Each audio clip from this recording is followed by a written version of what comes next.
What's up, everybody? So let's talk about Jonathan Majors once again. So y'all know I've been talking about Jonathan. I have several videos up about him. So he has been found guilty and he was convicted of misdemeanor assault and harassment for attacking his ex-girlfriend, Grace Jabari. So let's get into this article because Marvel has parted ways with Jonathan Majors. They have fired him. So the article says Mr. Majors was convicted of misdemeanor assault and harassment for attacking his girlfriend in a car. The company dropped the actor after. Shortly after a six-person jury in Manhattan announced the verdict, Marvel Studios parted ways with the actor, a spokeswoman for the company said. The jury acquitted Mr. Majors on two counts that had required prosecutors to show that he had acted with intent, one of assault and one of harassment, but jurors found Mr. Majors guilty on the two other charges after more than 5 hours of deliberation. The verdict thwarted Jonathan's hopes of salvaging his career by proving his innocence in the March altercation. His future in the film industry is now clouded and he could face just under a year in jail. His sentencing is scheduled for February 6th. Jonathan, who is 34, was wearing a gray suit and gray suede shoes, did not visibly react to the verdict other than to squint slightly and to wrinkle his forehead. He left the courthouse without comment. The jurors found him guilty of reckless assault and harassment after a whirlwind 2-week trial in which the actor, like most defendants, do not testify.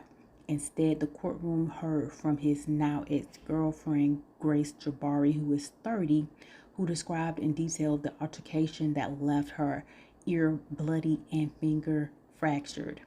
On her first day of testimony this month, she gave jurors a full account of what happened, speaking publicly for the first time about the episode.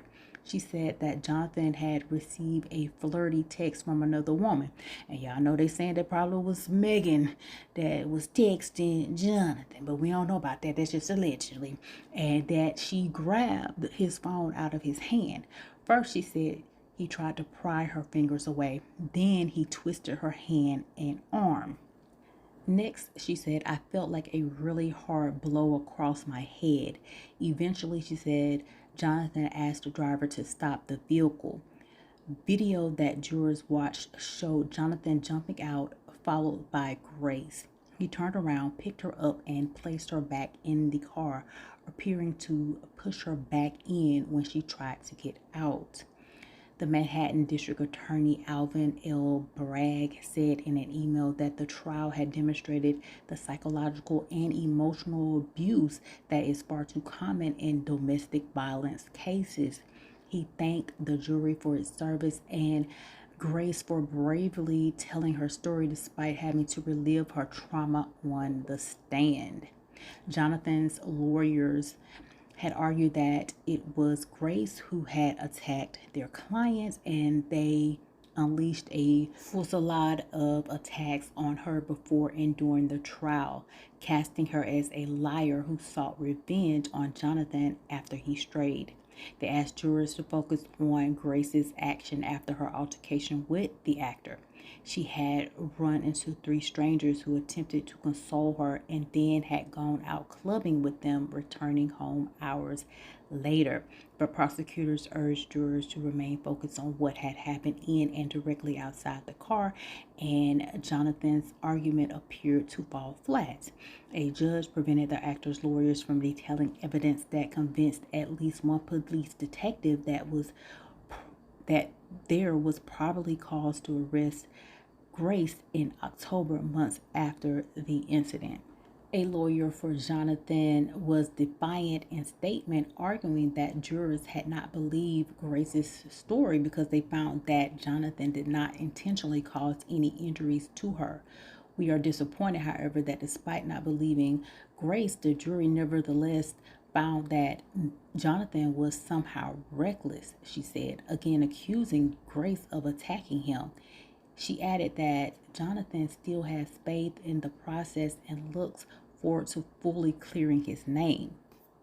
In a statement, a lawyer for Grace said that the verdict has shown that no abuser, no matter how powerful they may seem, is above the law. Grace hopes that her actions will inspire other survivors to speak out and seek justice, she said. It was an unusual proceeding. Few defendants charged with the crimes that Jonathan was facing chose to go to trial.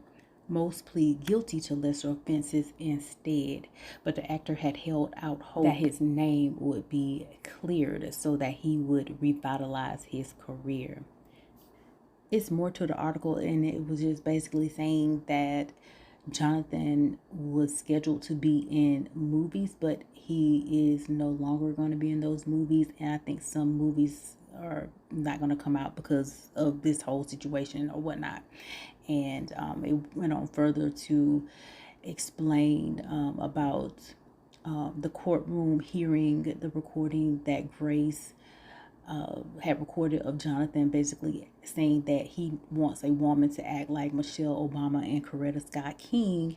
And they also saw the text messages where Jonathan said that she should not go get treated for the head wound, and he also threatened to unalive himself. And so that's basically what the rest of the article said. And I'm just here to report the news. He was found guilty. And what do y'all think about this whole situation? Y'all know what y'all got to do. Comment down below. Let me know your thoughts. If you're new to my channel, make sure you subscribe to my channel. Share this video, like this video. And y'all know what y'all got to do. Stay tuned for the next video. Bye.